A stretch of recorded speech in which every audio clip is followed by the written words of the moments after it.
Ceturtā nodaļa – atbrīvošana. Manas žēlabs tu esi pārvērtis līksmē, tu esi novilcis manas sēru drēbes, mani apjozdams ar prieku. Psalms 30:12. Kad tev jāmirst, kad stāvi pie mūžības vārtiem, tu redzi lietas citā perspektīvā nekā tad, kad tu domā, ka dzīvosi ilgu laiku. Biju stāvējusi pie šiem mūžības vārtiem daudzus mēnešus, dzīvodama 28. barakā krematoriju ēnā.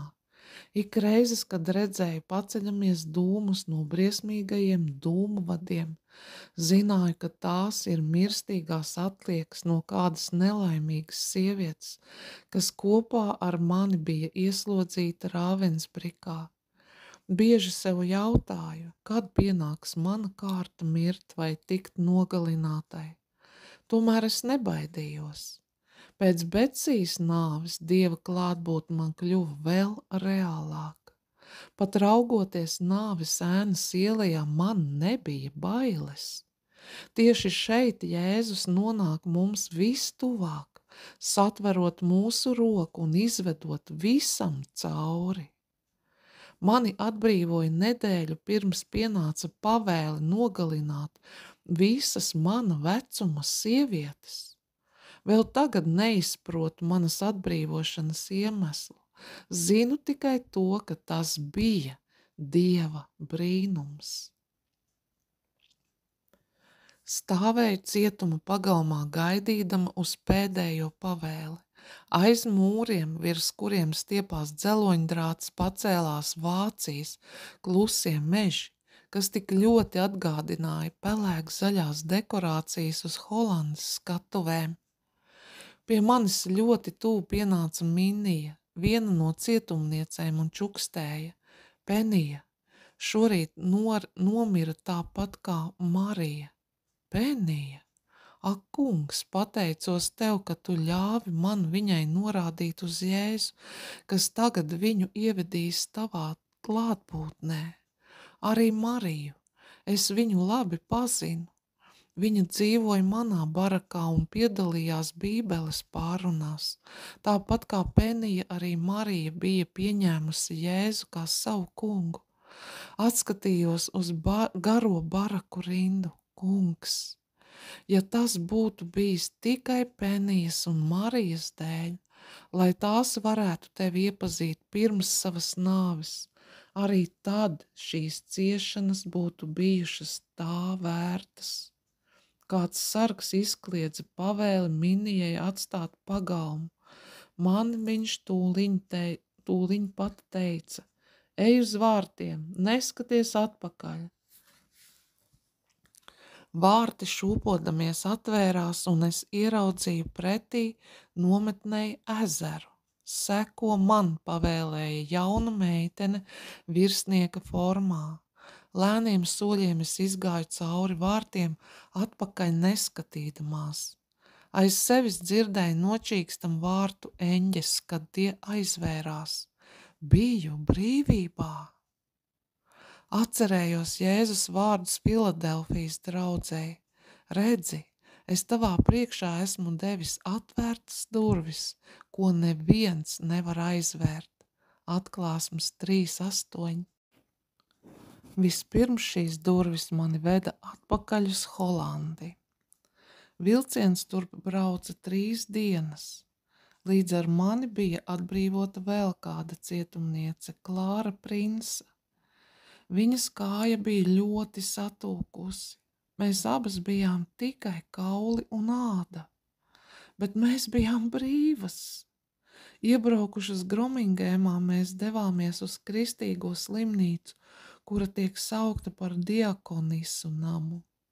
Lūdzām pēc vadītājas. Varbūt šeit mums palīdzēs tikt uz Hārlemu, tā es domāju.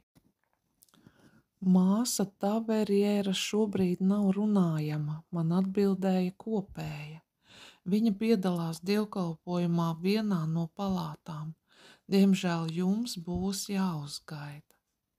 Vai jums nebūtu iebildumu, ja arī es šajā dievkalpojumā piedalos, jautāju, lūkodamās uz kopēju? Viņa līdzjūtīgi mani uzlūkoja, varbūt saprasdama manas pārdzīvotās ciešanas. Bez šaubām, bet tagad jūs varat atpūsties uzgaidāmās telpās, kamēr dievkalpojums sāksies, tad es jūs pasaukšu. Māsiņa, vilcinādamās sauc, vai jums nebūtu kas dzerams? Atkal līdzjūtības attieksme pavīdēja viņas sejā. Atnesīšu jums tēju, viņa laipni teica. Pēc īsa brīža viņa man pasniedza tēju, sacīdama: neapzied maizi ar sviestu, jo redzu, ka esat vārga. Sausa maize ar tēju jums derēs labāk. Biju dziļi aizkustināta no šīs uzmanības. Pēc dažiem mirkļiem biju novietota ērtā atzveltnē, manas kājas bija izstieptas uz soliņa. Mani pārņēma brīnišķīga atslābuma sajūta. Biju Holandē starp labiem cilvēkiem. Manas ciešanas bija beigušās. Atnāca medmāsa, lai mani aizvestu uz palātu, kur bija jānotiek dievkalpojumam. Starp gultām puslokā bija novietoti krēsli, priekšā atradās galds. Ienāca pavecs mācītājs un pasniedza man grāmatu dziedāšanai.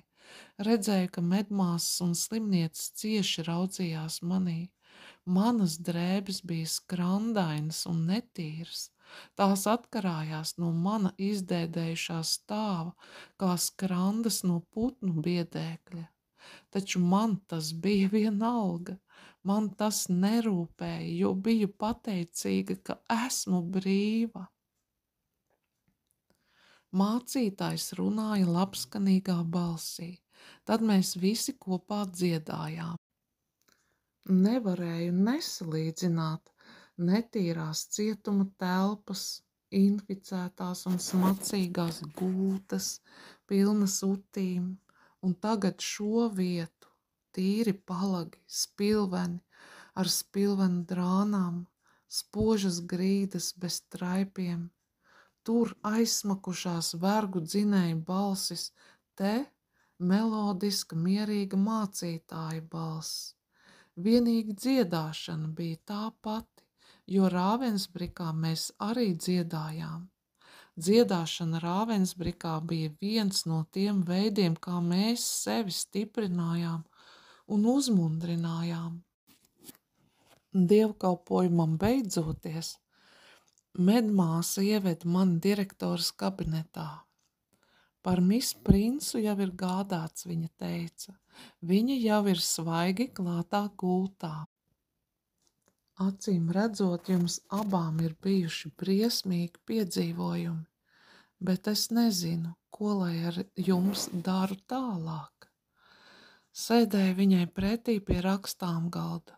Vairāk kā gadu man nebija atļauts pašai pieņemt kādu lēmumu. Drīkstēju vienīgi izpildīt pavēles un rīkojumus. Pat domāt man tagad bija grūti. Nezinu, māsiņ, es teicu, man pilnīgi pietiek ar to, ka ap mani ir cilvēki, kas uz mani nedusmojas. Zinu gan, ko tagad darīšu, viņa teica, pieskaroties zvanam. Vispirms jums pasniegsim siltas pusdienas. Parādījās jauna medmāsa, paņēma mani zem rokas un veda ēdam zālē. Acīm redzot, jūs nu pat esat atbrīvoti no Rāvensbrikas. Kurp jūs tagad dodaties? Kur ir jūsu mājas? Došos uz Hārlemu, es atbildēju. Ak, Hārlemu, viņa izsaucās satraukumā. Vai jūs pazīstat Koriju ten Būmu, kura tur dzīvoja? Paskatījos viņā. Viņa bija viena no IVK jauno meiteņu pulciņa vadītājām, ar kurām pirms kara biju strādājusi kopā. Trūsa Benesa, es izsaucos sajūsmā, tas tiešām ir mans vārds. Viņa izbrīnījusies sacīja, bet es jūs nepazīstu. Es esmu Korīten Būma. Medmāsa apstājās kā iemieta. Ak, tas ir neticami, tas ir neiespējami. Es Korīten Būmu pazinu ļoti labi. Es esmu bijusi kopā ar viņu vairākas reizes meiteņu nometnē. Viņa bija daudz jaunāka par jums. Tiešām es esmu Korīten Būma aizstāvējos. Tanī brīdī apzinājos, ko un izjūtu, ka esmu pārvērtusies. Mana seja bija izdēdējusi un bāla, mute plata, āda it kā pārvilkta skeletam. Mani mati dīvaini ietvēra manu plāno seju, manas acis bija dziļi iekritušas acu dobumos, mans mētelis netīrs, jo es ar to biju gulējusi vilcienā uz grīdas, braucot šurp no Vācijas. Josta no mana apģērba nokarājās, jo man nebija spēka to sasiet. Medmāsa maigi pieskārās manām sasprēgājušajām rokām. Jā, jūs tā esat. Mēs abas sākām smieties. Ēdamzālē mēs sēdējām pie maza galdiņa vienotrai pretī. Apjautājos par mūsu kopējām paziņām, kā tie dzīvo. Bija smieklīgi uzstādīt šādus jautājumus, bet man gribējās itin visu zināt. Kamēr atrados koncentrācijas nometnē, pasaule man vairs neeksistēja. Tagad man tā atkal sāka atklāties, un man tik ļoti vajadzēja steigties panākt nokavēto. Nu, man bija ēdiens, kartupeļi, Briseles kāposti, gaļa ar mērci, un kā saldais ēdiens, pudiņš ar jāņogu ķīsēli, un viens ābols.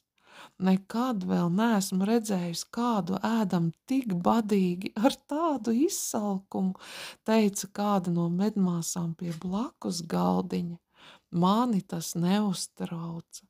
Ar katru kumosu jūtu sevī ieplūstam jaunu dzīvību. Kādreiz nometnē es Becijai teicu, kad pārbrauksim mājās, tad mums būs jāēd ļoti uzmanīgi, mazās devās, kamēr mūsu organismi pielāgosies. Ak, nē, Becija man atbildēja, Dievs gādās par to, ka mēs būsim spējīgas uzņemt visādu barību jau no paša sākuma. Becija nebija kļūdījusies, cik brīnišķīgs šis ēdiens man garšoja. Šo maltīti atminēšos līdz kapa malai, cik ilgi vien dzīvošu. Tad sekoja silta pelde. Māsiņa tikai ar grūtībām mani dabūja no tās ārā. Mana iekaisusī āda, ko bija sakodušas utis, šķita bija kļuvusi maigāka, mīkstāka un gludāka, tikko biju iegremdējusies siltajā ūdenī. Pēc tam mani apģērba. Dažas no šīm medmāsām bija agrākajā laikā Holandas meiteņu kluba vadītājas, kuras es pirms kara biju pazinusi. Viņas mani tagad apģērba kā lelli. Viena deva savu veļu, otra kurpes, cita drēbes un matedatas. Jutos tik laimīga, ka aiz prieka smējos un raudāju. Tik labas viņas bija pret mani.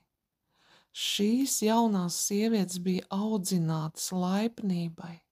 Kāds pretstats tas bija koncentrācijas nometnē, kur cilvēki bija trenēti un audzināti nežēlībai. Mani novietoja patīkamā, mājīgā guļamistabā, lai es varētu labi atpūsties. Cik šeit bija jauka krāsu kombinācija, biju badā pēc krāsu kolorīta. Koncentrācijas nometnē viss bija pelēks, bet šeit, Holandē, krāsu kolorīts atkal atdzīvojās, atguva jaunu spilgtumu manī un gulta. Brīnišķīga, mīksta, tīra, ar biezām vilnas segām. Kāda medmāsa man atnesa vēl vienu spilvenu un novietoja zem manām satūkušajām kājām. Man gribējās reizē smieties un raudāt. Plauktā bija grāmatas rindu rindām. No ārpuses istabā ielauzās pa kanālu braucoša kuģīša svilpiens. Pa ielu skrejošu bērnu priecīgās balsis, tālumā dzirdēju kora dziesmu, un tad, ak, kāds prieks, baznīcas zvanu, aizvēru acis, manu spilvenus lacīja asaras. Tikai tiem, kas paši bijuši cietumā, sapratīs, cik brīvībai ir liela vērtība. Vēlāk pēcpusdienā kāda medmāsa uzveda mani savā istabā, kur es pirmo reizi pēc daudziem mēnešiem dzirdēju radio skaņas. Radio atskaņoja Baha trio.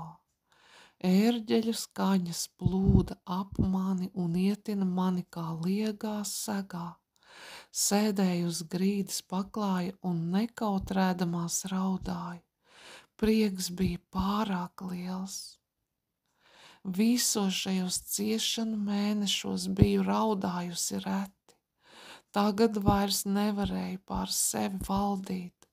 Man atkal no jauna bija dāvināta dzīvība, harmonija, skaistums, krāsu bagātība, mūzika. Tikai tas, kas pats cietis līdzīgi man un atkal atgriezies dzīvē, var pilnā mērā saprast, ko es ar to domāju. Zināju, ka dzīve man atdota atpakaļ kādam noteiktam mērķim. Es vairs nepiederēju pati sev. Biju augstāka spēka, izpirkta un atbrīvota. Zināju, ka Dievs ļoti drīz mani sūtīs kā pasaules apceļotāju savā darbā, bet šobrīd viņš man ļāva izbaudīt visaugstāko prieku un visaugstāko pateicību. Dzēru no avota, kurš, kā zināju, nekad neizsīks. Tas bija slavas un pateicības avots. Vispirms pēc manas atbrīvošanas no koncentrācijas nometnes es apmeklēju baznīcu Hārlemā. Tā bija tuvu mūsu agrākajai dzīvojamai mājai, Beje. Es šo baznīcu uzskatīju par tikpat labu draugu, kāds manā bērnībā bija arī mūsu pulksteņu veikals. Vai varu jums parādīt Grota Kerka baznīcu? Pie durvīm mani uzrunāja vecs baznīcas sargs. Ir jau labi, atbildēju, vēlējos pabūt viena. Viņš saprotoši pamāja ar galvu un nozuda svētnīcas mīkrēslī. Devos pie kapu plāksnēm, kas veidoja senās celtnes grīdu. Tukšajā dievnamā atbalsojās manu kurpju dīvainā dipoņa. Atmiņā uzausa izseno bērnu dienu, daudzkārtējās rotaļas šinī baznīcā. Māsīca Dota toreiz man bija vistuvākā draudzene. Viņa bija manam tēvocim Arnoldam jaunākā meita, kurš toreiz bija baznīcas sargs. Mēs ar Dotu visu darījām kopīgi. Mūsu iemīļotākā rotaļa bija paslēpes lielajā katedrālē. Tur bija daudzas jauku paslēpšanās iespēju, soli, vecās durvis, kas pavēra ceļu uz spirālveidīgajām kāpnēm un vēl daudzas nišas.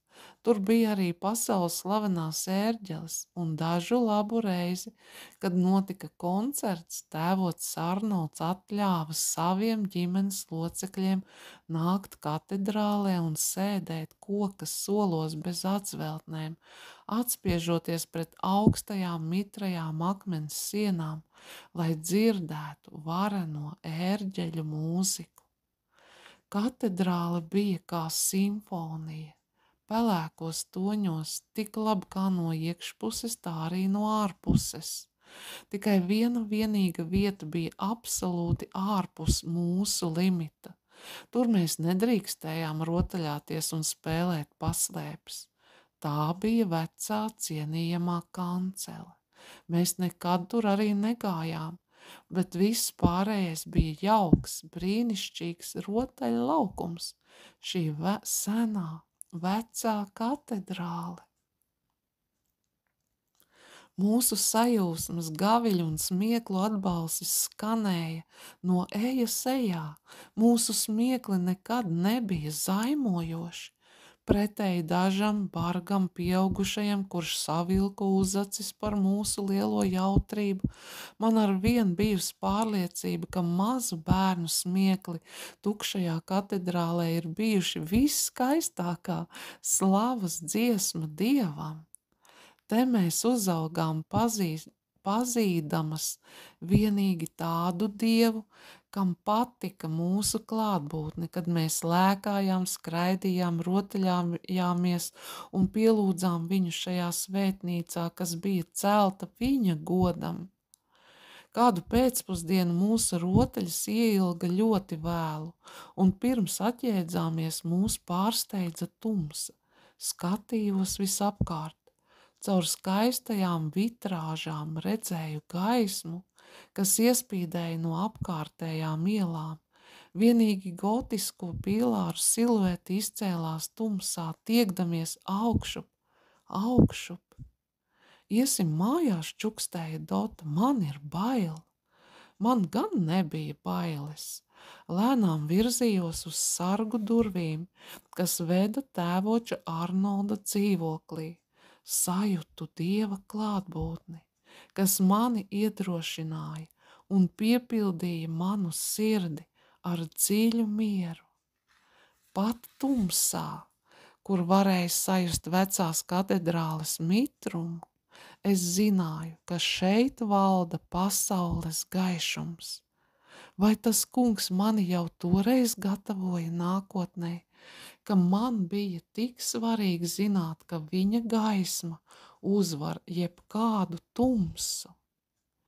45 gadus pēc tam mana māsa Becija un es koncentrācijas nometnē devāmies uz laukumu, kur pēc saraksta pārbaudīja cietumniekus.